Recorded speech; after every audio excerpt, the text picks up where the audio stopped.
موسیٰ علیہ السلام کی قوم نے پوچھا آپ کا رب سوتا ہے؟ بڑے پٹھے سیدھے سوال کر دے سن. ابھی فرعون کو ڈوبتے دیکھا سامنے اور فرعون کے لشکر کو ڈوبتے دیکھا.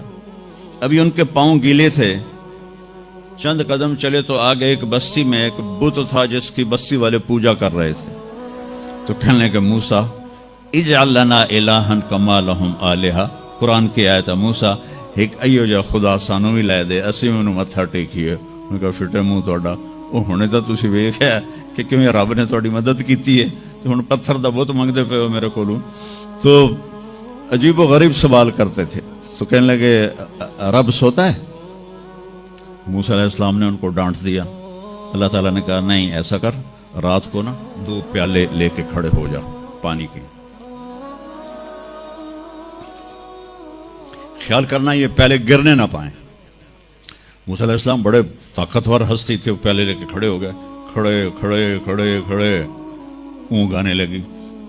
ایک جھٹکا لگا سنبھال لیا, دوسرا لگا سنبھال لیا, تیسرا جھٹکا لگا تو پیالے گر گئے, ٹوٹ گئے, پانی بہہ گیا. کہ موسیٰ سمجھانے کے لیے تھا اگر تیرا رب بھی سو جائے تو یہ زمین آسمان کے پیالے ایسے ہی ٹوٹ کے بکھر جائیں گے. لا تأخذہ سنۃ ولا نوم, لا تأخذہ سنۃ ولا نوم.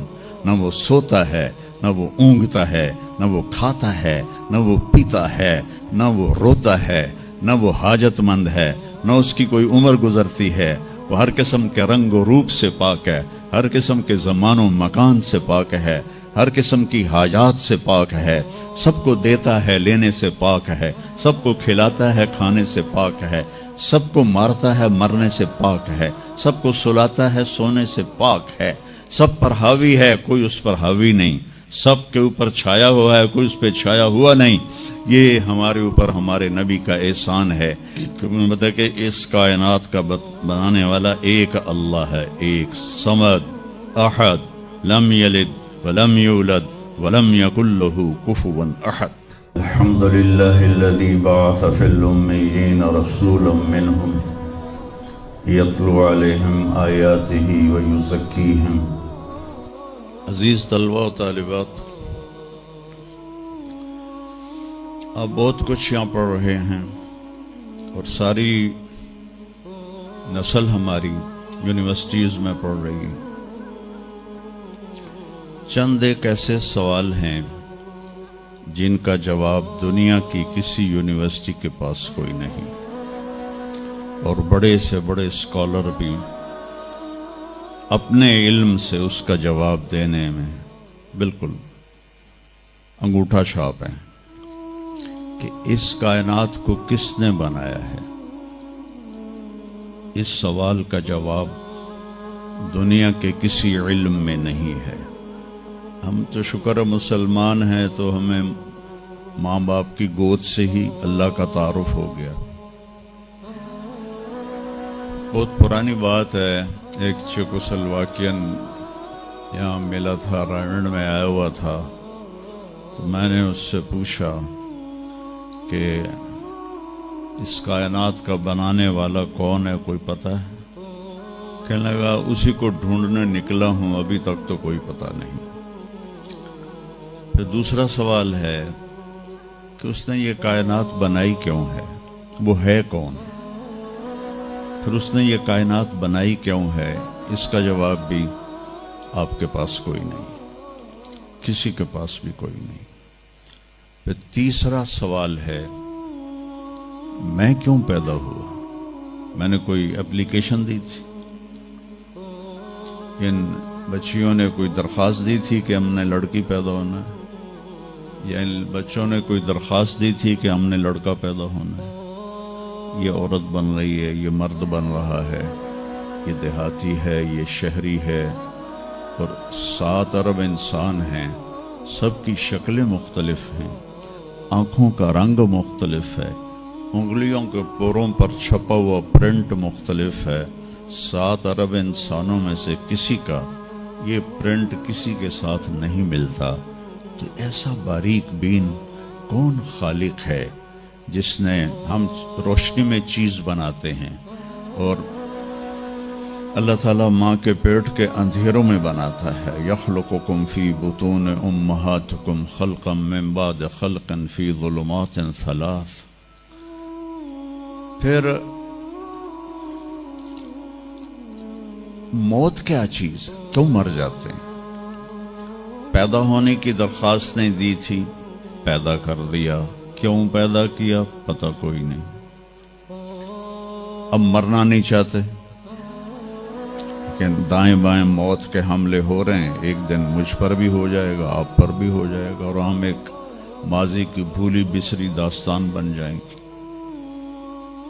تم مرتے کیوں ہیں؟ پھر کوئی جلا دیتا ہے، کوئی بہا دیتا ہے، کوئی مٹی میں ملا دیتا ہے، کوئی پرندوں کے سپرد کر دیتا ہے. پارسی وہ اوپر رکھ دیتے ہیں، گدھ آ کے کھا جاتے ہیں. تو یہ موت کیا چیز ہے؟ تھوڑا شروع میں میڈیکل میں نے شروع کیا تھا، تو پھر اللہ نے میرا راستہ بدل دیا. تو موت کیا چیز ہے؟ میڈیکل سائنس میں اس کے 200 جواب ہیں، 200، اور ایک بھی صحیح نہیں، سارے غلط، کیونکہ وہ انسانی عقل سے ہیں تو نہیں پہنچ سکتے. پھر موت کے بعد کچھ ہے یا مر گیا اور مٹی ہو گئے؟ یہ چند سوال میں نے آپ کے سامنے رکھے ہیں، اور پوری دنیا کے انسانوں کو چیلنج ہے کہ اپنے علم سے جواب دو. کسی کے پاس اس کا جواب ہو. نیوٹن نے یہ کہا تھا کہ اس کائنات کو 4 فورسز چلا رہی ہیں. عبدالسلام نے، پاکستانی سائنسدان اور 2 امریکن سائنسدان، 1976 میں یہ ثابت کیا کہ اس کائنات کو 4 نہیں 3 طاقتیں چلا رہی ہیں. اسٹیفن ہاکنگ نے چند سال پہلے یہ ثابت کیا کہ اس کائنات کو ایک طاقت چلا رہی ہے. اس سے پوچھا گیا وہ اللہ ہے؟ کہنے لگا نہیں، وہ اللہ نہیں ہے. اس کے پاس وحی کا علم نہیں تھا. تو وہ اتنا ہی اندھا ہے جتنا ایک ان پڑھ اندھا ہے. تو اس سے پوچھا گیا کیوں؟ تو کہنے لگا پھر سائنس کی ترقی رک جائے گی اگر اللہ کو مان لیا جائے. تو یہ وہ سوال ہیں جن کو جواب ڈھونڈتے ڈھونڈتے عمر گزر جائے گی، آپ ڈھونڈ نہ پاؤ گے. اس لیے ایک بہت بڑا طبقہ ہے جو کہتا ہے اللہ ہے ہی کوئی نہیں، یہ سب کچھ آپ پہ ہی بن گیا ہے، اپنے آپ ہی بن گیا. عبد الخالق صاحب نے تو کچھ بھی نہیں کیا، مستریوں نے بھی کچھ نہیں کیا، یہ ہال اپنے آپ ہی کھڑا ہو گیا، اور کرسیاں بھی اپنے آپ بچھ گئیں.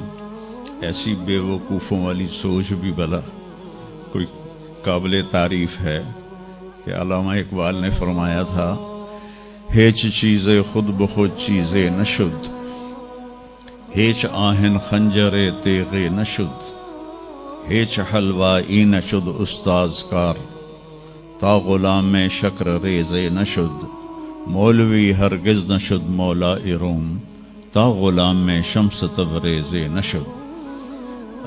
اسی دہریت کو، ایتھیسٹ کو یہ ایڈریس کیا ہے کہ کوئی چیز خود بخود نہیں بنتی.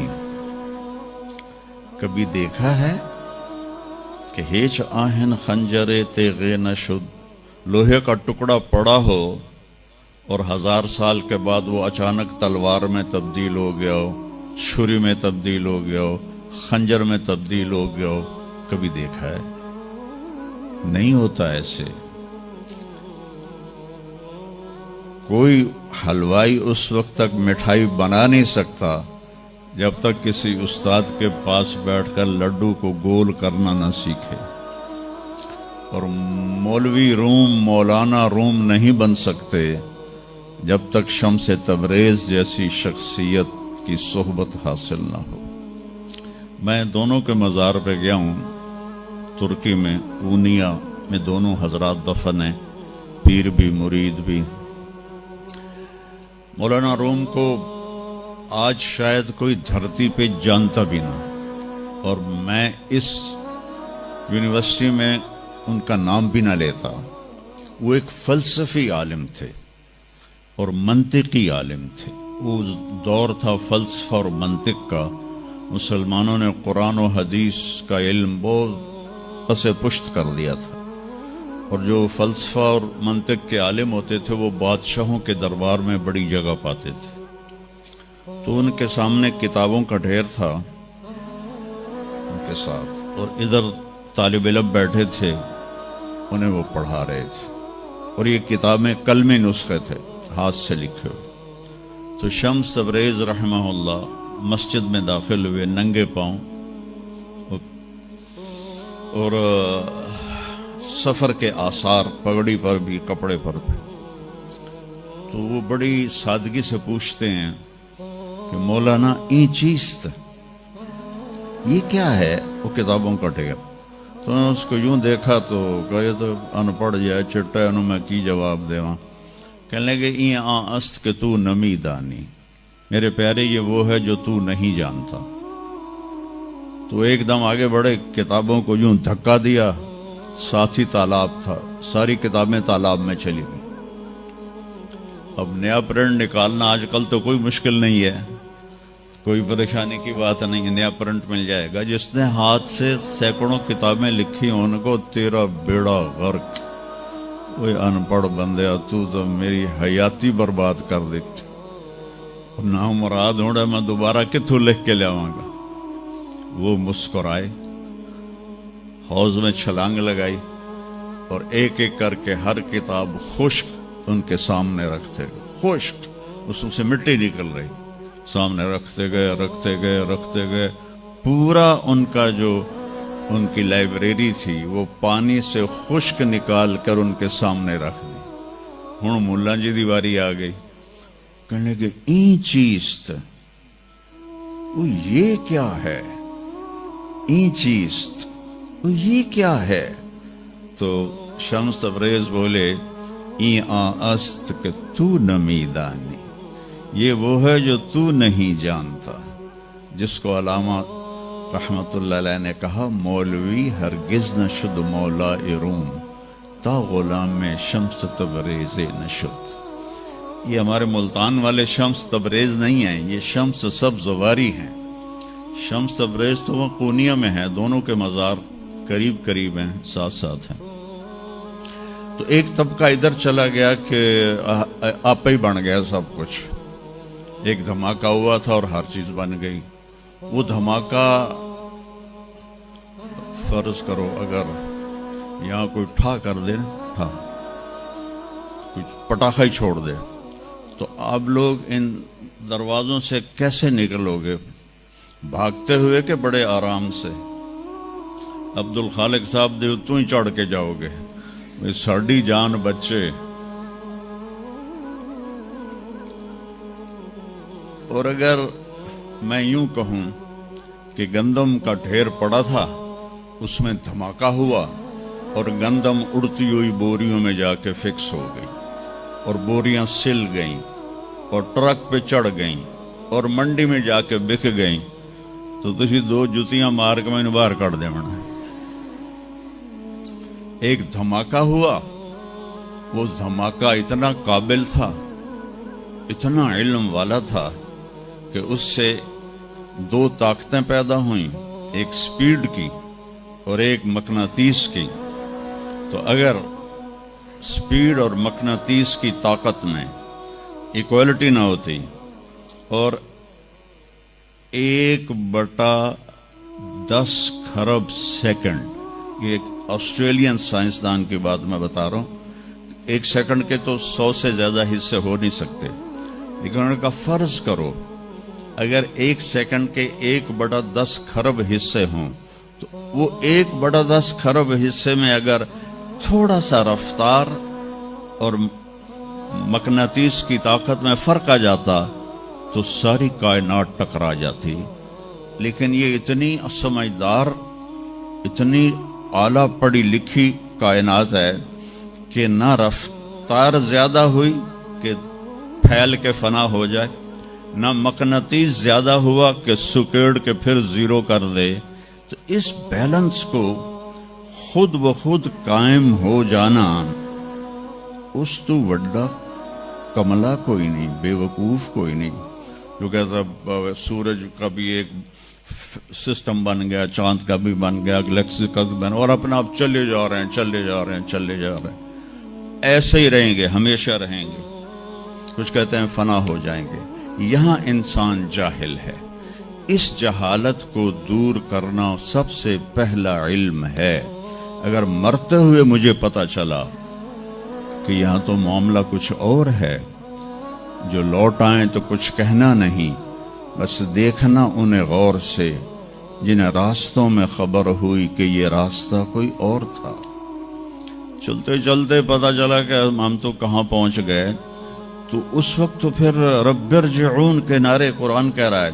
کہیں گے رب ارجعون، یا اللہ واپس کر دے، لعلی اعمل صالحا، میں بڑے اچھے کام کروں گا. اللہ نے کہا کلا، اب نہیں ہو سکتا ہے. تو نبی جو آتا ہے 1,24,000 نبی یہ علم لے کر آتے ہیں، اور وہ انسانوں کی اس جہالت کو دور کرتے ہیں.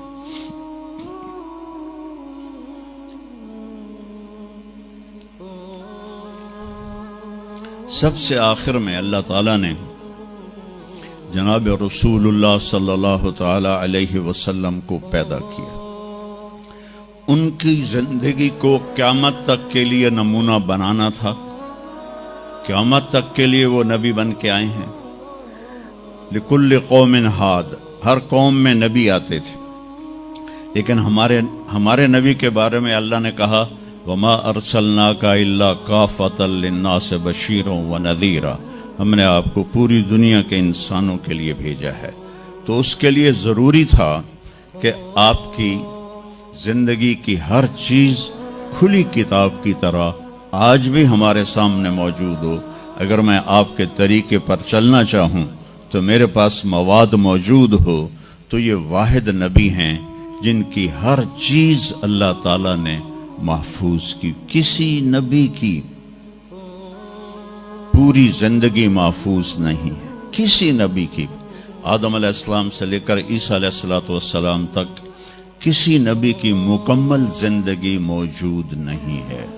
اور ہمارے نبی کی زندگی پیدائش سے لے کر آنکھ بند ہونے تک ایک ایک پل کی زندگی آپ کی ہمارے پاس موجود ہے. میں نے ایک آیت پڑھی تھی لقد جاءکم رسول من انفسکم. میں موریتانیہ گیا، وہاں پڑھتے ہیں لقد جاءکم رسول من انفسکم. موریتانیہ ویسے تو افریقہ میں ہے لیکن عرب ملک ہے، وہاں سارے یمنی عرب رہتے ہیں سارے. اور پورے موریتانیہ میں آپ حیران ہوں گے ایک بھی بے نمازی نہیں. پورے موریتانیہ میں ایک لڑکا لڑکی مرد عورت بے نمازی نہیں. اور صومالیہ میں گیا، ایک بچہ بچی مرد عورت بے نمازی نہیں. ہمارے بچے، آپ لوگ کالج آتے ہو تو موبائل آپ کے ہاتھوں میں ہوتے ہیں، بس میں بیٹھے ہو یا گاڑی میں بیٹھے ہو موبائل پہ آپ کی نظر ہوتی ہیں. اور میں چونکہ 2 دفعہ گیا ہوں صومالیہ، 2 دفعہ، تو وہ بچے جب صبح جا رہے ہوتے ہیں اسکول تو ان کے ہاتھوں میں قرآن ہوتے ہیں اور وہ قرآن پڑھتے جا رہے ہوتے ہیں. کوئی میچ ہی نہیں ہے. ایسی خوبصورت زندگی ان کی. تو آدم سے عیسیٰ علیہ السلام تک کسی نبی کی مکمل 25 نبیوں کے نام قرآن میں ہیں. 25 آئے تو 1,24,000 ہیں. 1,24,000 میں 5 نبی سب سے بڑے ہیں.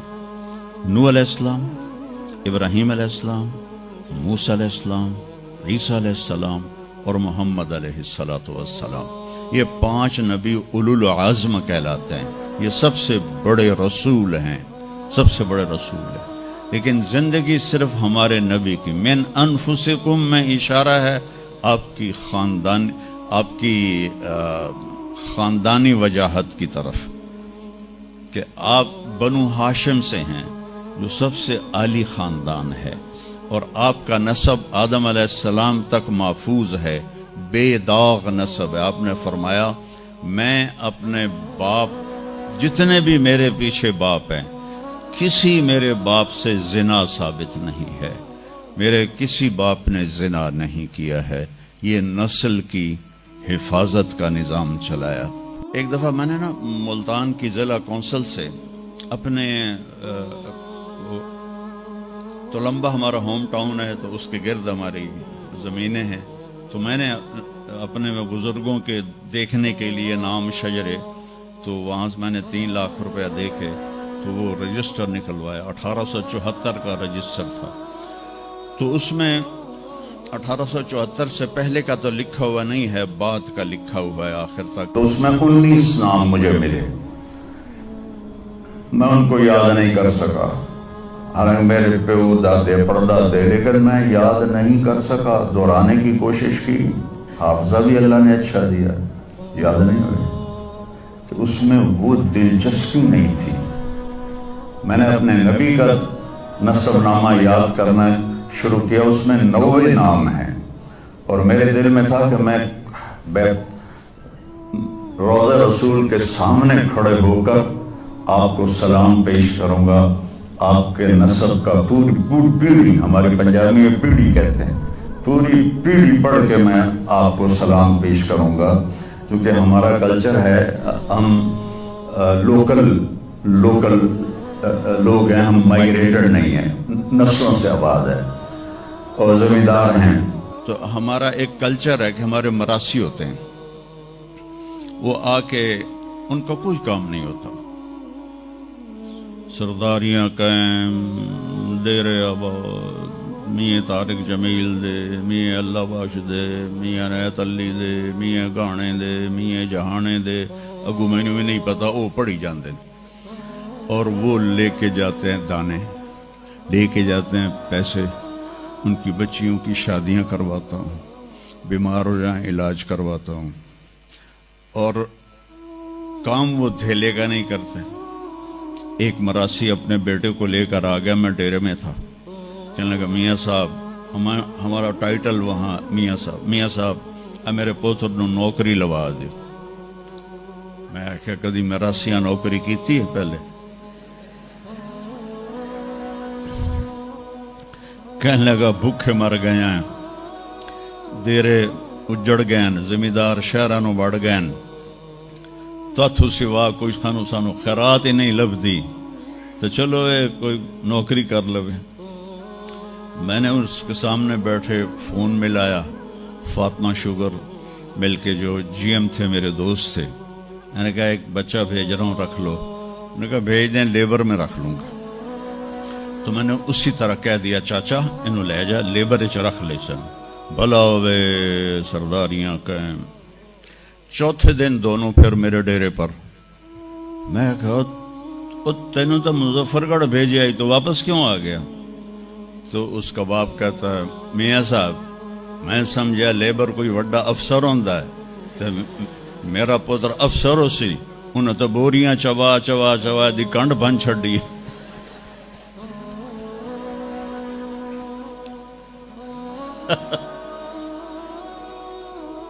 میں نے کہا میں تو پہلے آکھی آئی، مراسی جڑے ہوندے نا صرف گلاں دی روٹی کھاندے۔ تو وہ یہ ثقافت میں نے دیکھی ہوئی ہے، اور آج بھی اس کو میں بھگت رہا ہوں، پال رہا ہوں۔ باقی سب زمینداروں نے ہاتھ کھڑے کر دیں، لیکن میں نے اس کو زندہ رکھا ہوا ہے۔ من انفسکم لقد جاءکم رسول من انفسکم۔ یہ واقعہ ہے صبح 10-11 بجے کا، تو آف سیزن تھا، اتنا رش نہیں تھا۔ تو عصر کے بعد میں نکلا نماز پڑھ کے، تو ایک لڑکا بھاگا بھاگا آیا، کہا جی آپ مولانا طارق جمیل ہیں؟ میں نے کہا جی۔ میں کہا تم مجھے پہچانتے ہو؟ کہا نہیں جی، آپ کے ساتھ لوگ تھے کافی، تو میں نے ایک آدمی سے پوچھا کہ یہ کون ہے، تو انہوں نے کہا یہ مولانا طارق جمیل۔ کہا جی میں ابھی عصر کی نماز میں پہلے آ گیا تھا. یہ عصر کے بعد مجھے وہ بات بتا رہا ہے. میں عصر کی نماز سے پہلے آ گیا تھا. پرانی مسجد میں جگہ مل گئی. بیٹھے بیٹھے مجھے نیند آ گئی تو میں نے خواب میں اللہ کے نبی کو دیکھا. انہوں نے فرمایا کہ طارق جمیل کو بھی میرا سلام کہہ دو. تو وہ جو میرا پیڑھی پڑھ کے سلام عرض کرنا تھا وہ بارگاہ رسالت میں قبول ہوا. لقد جاءکم رسول من انفسکم. کہاں سے لاؤ گے ایسا رسول کہ جس کی زندگی کی ہر چیز محفوظ ہو. پھر افریقہ میں پڑھتے ہیں من انفسکم.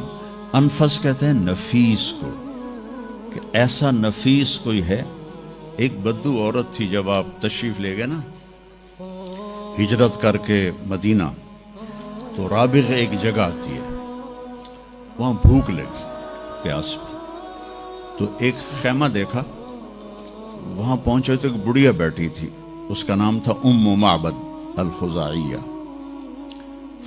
تو آپ نے سوال کیا, ماں جی ہم مسافر ہیں, کوئی کھانے کو ملے گا؟ تو انہوں نے کہا بیٹا قحط کا زمانہ ہے, کچھ بھی نہیں ہے. ایک بکری بیمار اور کمزور اور بن بیاہی کھڑی ہوئی تھی. تو آپ نے کہا اس بکری سے دودھ نکال لوں. تو اس نے ایسے بڑی حیرت سے دیکھا کہ یہ عرب ہو کہ ایسی بات کر رہا ہے کہ اس بکری سے دودھ نکال لوں. تو وہ کہنے لگی یہ تو بن بیاہی ہے, اس کا تو ویسے بھی اس کے جسم پر بوٹی نہیں ہے, اس سے ایک قطرہ بھی کوئی نہیں. کہا ماں جی آپ اجازت دیں. کہا لگا ٹھیک ہے. تو وہ آپ کو غور سے دیکھنے لگی, چونکہ انہونی بات ہو رہی تھی. اپنے اتنا بڑا وہ تھا برتن, وہ آپ نے لیا اور اس کے تھنوں کو یوں ہاتھ لگایا تو وہ چھلک کے مشکیزے کی طرح نیچے آ گئے, اور آپ نے دودھ نکالا, وہ فل ہو گیا. آپ نے حضرت ابوبکر کو پلایا, عامر بن فہیرہ کو پلایا, عبداللہ بن اریقت جو آپ کے رہبر تھے, آخر میں آپ نے خود پیا. پھر دوبارہ نیچے بیٹھے اس کے, اور پھر نکال کے پورا وہ جگ بھر کے رکھ کے دے آئے. بکری کی عمر ہوتی ہے 7 سال. 7 سال تک یا ذبح ہو جائے یا وہ از خود مر جائے گی. بہت کم ہوتا ہے کہ کوئی بکری 7 سے 8 سال ہو جائے. یہ اس بکری کو میرے نبی کے ہاتھ لگے تھے.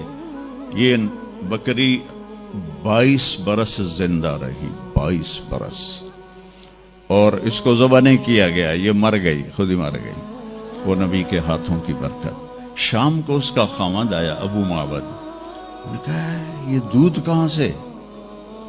تو ام معبد کہنے لگی اس بکری سے.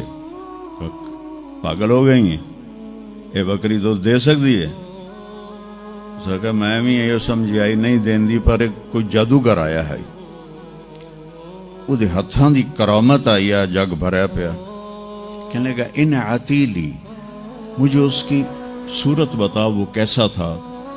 مجھے لگتا ہے یہ وہ قریشی ہے جس کی خبر مشہور ہو گئی ہے کہ وہ مکہ چھوڑ کے مدینے جا رہا ہے.